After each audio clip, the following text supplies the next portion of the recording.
guys, welcome to my channel. My name is Grace, and today we're going to be doing a mid-year freakout tag.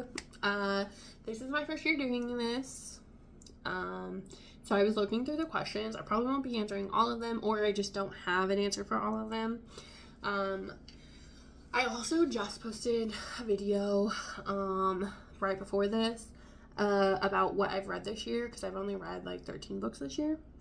Well, I should say finished 13 books this year, which is also not true because I count DNFs, sort of. So if you're interested in what I've read this year, you could check out that video. But let's get started, which is just an interesting start because it's asking me what's the best book I've read so far. And I'm going to struggle with this because there are two books that I've rated 5 stars this year. Deservingly so. And even if just thinking back on the books I love, like these two are like standouts in my mind, is Bride by Allie Hazelwood and Heartless by Elsie Silver. If I had to pick one, it might be Bride. But that's only because I love a good paranormal. Like I love monsters and like a vampire or werewolf thing. Love that. But they were both so good. Both 5 stars.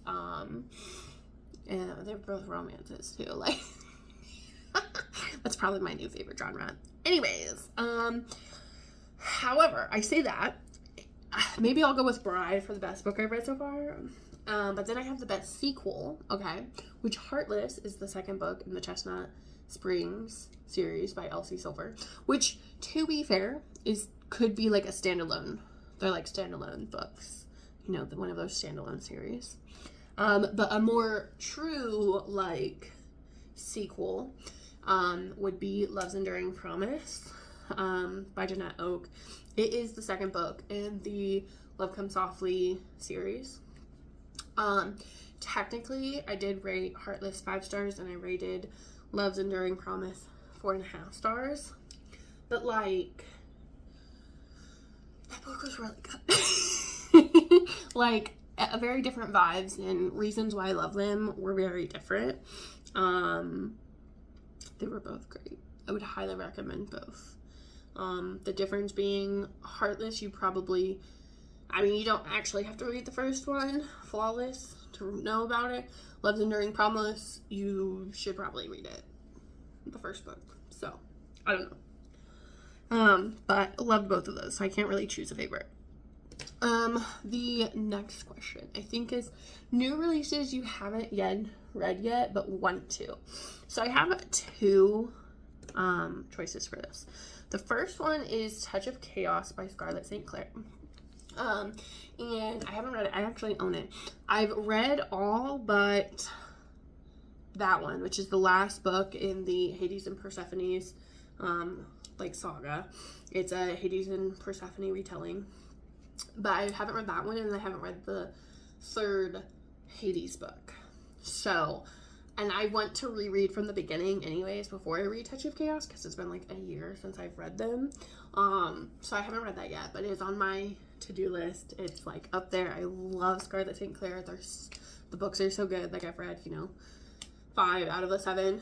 So I want to reread them, and then I'll read Touch of Chaos.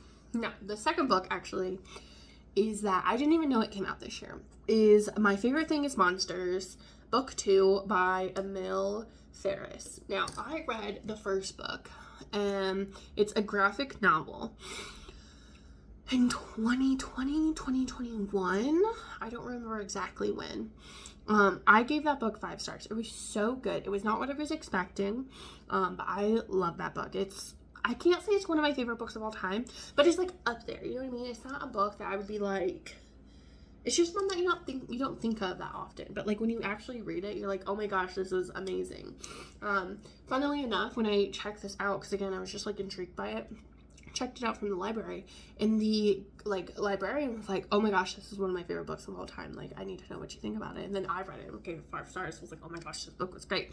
And then I had been creeping on the second book for so long, and the reason I didn't know it came out is because it kept getting pushed back. And if I'm not mistaken, Emil Ferris, I don't know if she still has ongoing health issues, but like I know especially during the time when she wrote and drew the first book, she was having health issues. So I'm not sure if that's got pushed back or whatever. I genuinely did not know it came out until I was in a bookstore this year and they had it. And I was like, anyways. And the only reason I haven't even read it yet is because I did not want to pay $45 for it. So I checked it out from the library and I'm waiting on it. So that's like an active hold I have. I also checked out the first book so that way I can reread it. I haven't gotten to it yet. I'll probably end up reading it this weekend, to be honest. But so good. I'm so excited for that one. I guess I'm more excited about that one than Touch of Chaos. But it's not that... I don't know. I guess more so because even though I've been waiting for A Touch of Chaos for so long, also I'm so sorry, this lighting, I don't know what's happening. It's because I'm next to the window. I don't have curtains. I can't do anything about it. I'm so sorry. But, like, I'm so excited for A Touch of Chaos. But for a book that I've been waiting, and I have been waiting years for this, but, like, books have continued to come out by Scarlett. And, like, the saga has been continuing. Whereas, like, with My Favorite Thing is Monsters, I read that first one and then nothing. Like, I had to wait and it kept getting pushed back and I was like, So, anyways. Those are, like, books that have come out and that I'm excited to read, but I haven't yet. My most anticipated release for the second half of the year. Now, I had to think about this because I was like, I don't even know what comes out for the second half of the year. I had to do some scrolling and then I thought about it. I'm really excited for The Pairing by Casey McQuiston, which, if I'm not mistaken, is coming out, like, pretty soon. I think it's next month. I think it's next month. Not sure the exact dates, but I'm super excited by that. I love Casey McQuiston. And then the second book that I'm really excited about, I know I've just been giving you 2 for each of these. That's not the case for all of them. However, this one, my favorite author, The Most Wonderful Crime of the Year by Allie Carter. I love Allie Carter. I've loved Allie Carter since I was, like, in the 5th or 6th grade when I was reading her middle grade series. And now I'm an adult and she's, like, releasing adult novels. And I'm really excited. I'm pretty sure this is a mystery or, like, a thriller or something like that, which I love. So I'm super excited. The next one would be Biggest Disappointment, which I have DNF'd probably, like, 4 to 5 books this year. So I feel like I kind of have to pick one from that. And, like, some of them I was disappointed by, but they were, like, they were book club books. And, like, book club books with my book club is either hit or miss if I love them, because we all have very vastly different reading choices. But I think the one that I'm the most disappointed by is Beauty's Beast by Lee Savino and Stacia Black. And I say that because I actually got this book as a choice from, I'm in this bookish Discord, and I'm involved in the spicy book swap. So, like, you pick books and then, like, it gets traded around and you read that book. And I was really excited for this one because it sounded really good, like a Beauty and Beast retelling type of deal, a romance. Actually, I think this one leans more towards erotica, but I was so excited for it. And honestly, I just really did not like the main male character. He gave me the ick. I'm trying to think of exactly what he did. Oh, I remember. He was obsessed with, like, her virtue and, like, making sure she was, like, a virgin and no one touched her and blah, blah, blah. Which, like, I don't necessarily mind if it's, like, said that, like, it's the lady's first time or whatever. Like, that doesn't bother me. But when the book is obsessing over that and the main male character is just, like, that's all he cares about. And, like, it's such a, like, this is all that matters in her type of deal, it really bothers me. So it made me so mad, and I was really disappointed because it sounded good and I thought I would like it, but then the man gave me the ick. So the biggest surprise was actually Teach the Torches to Burn by Caleb Roerig, I think is how you pronounce it. It is a Romeo and Juliet remix.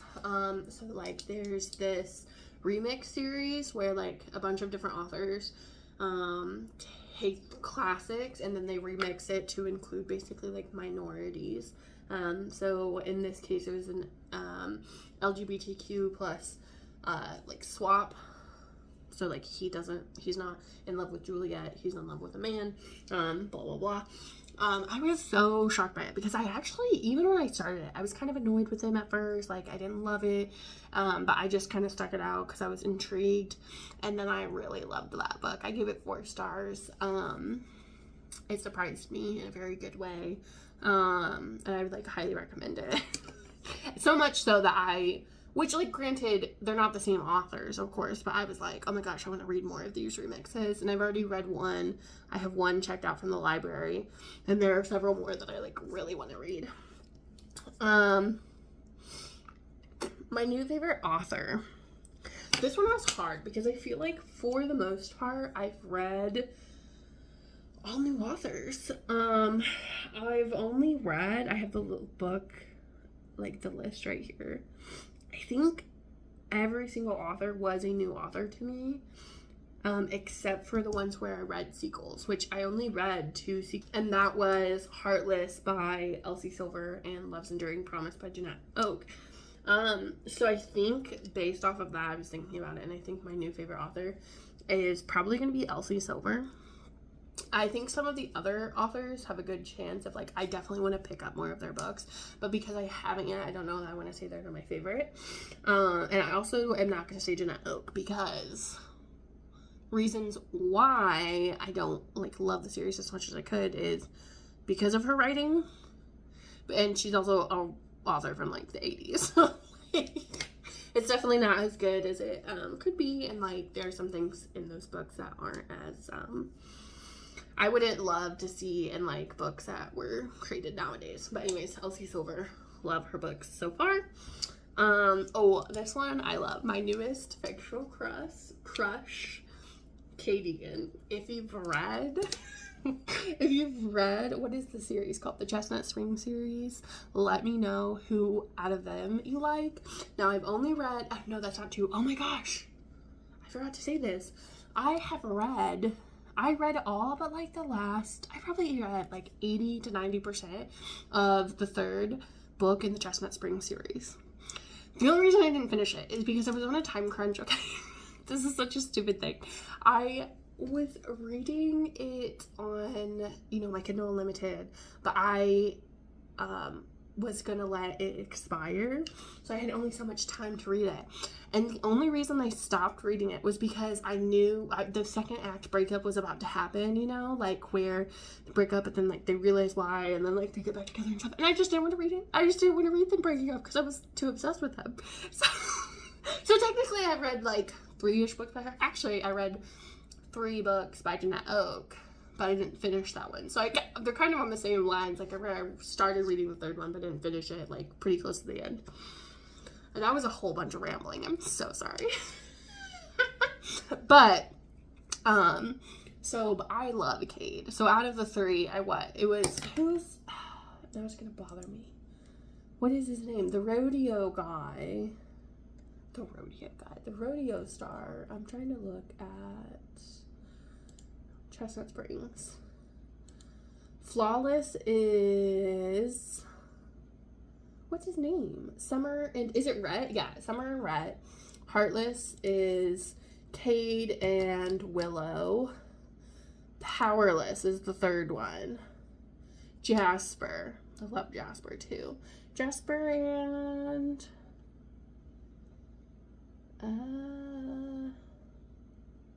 okay, well, I can't see. I don't remember the 3rd girl's name. The ballerina. I can't remember. But if you've read that series, let me know who you love, like, which guy you've loved. So I haven't read Reckless, which is Theo, or Beau, which is Hopeless. But I think regardless, it's going to be Cade for me. But anyways. My newest favorite character, I actually don't think I have one. Out of all the books, like, I was thinking about it, I was like, I don't know that. I mean, like, the fictional crush, yeah, I love. But favorite character, I'm sorry, I'm, like, sweating right now, so if you see me touching my face a lot, I'm just getting really hot. I closed my door because my mom's downstairs, and I'm embarrassed to, like, be talking to the camera in front of her, even though she's watching a movie, so it doesn't matter. But this room also, like, has poor AC, like, circulation and no fan. I'm dying now that I've been in here talking for, like, 30 minutes. I don't know that I have a new favorite character. There were a lot of good ones, but I don't think I have one.